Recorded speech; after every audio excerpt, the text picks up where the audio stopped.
video. We've come a long way in modern medicine. We have vaccines, and x-rays, and MRI scanners, and we learned to wash our hands before operations because we didn't used to do that before. Boy, were they wrong! Yes, I am going to say that every time. So obviously, with new discoveries in medicine, we'll realize that some of the things we used to do were wrong. No, don't put your baby on its back. It could throw up and choke itself. No, don't put it on its stomach. It can get SIDS. No, put it on its head.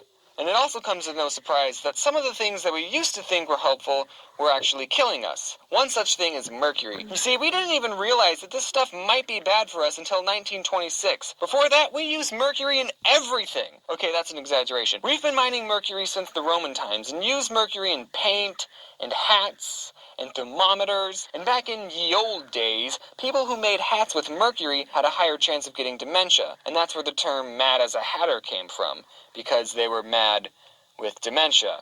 And also, just a PSA, we put mercury in the swirly light bulb, so if you break one, well, it's time to die. And in ancient history, some healers promised that by consuming deadly brews containing mercury, their patients would gain eternal life and the ability to walk on water.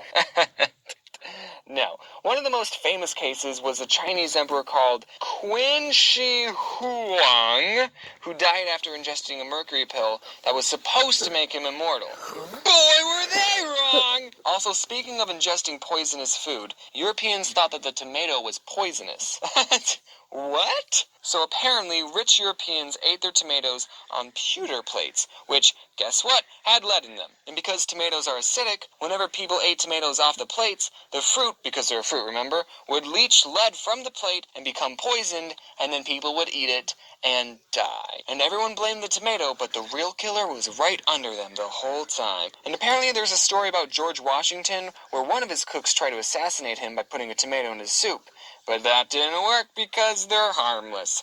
And also Snoop said the whole story was false. So...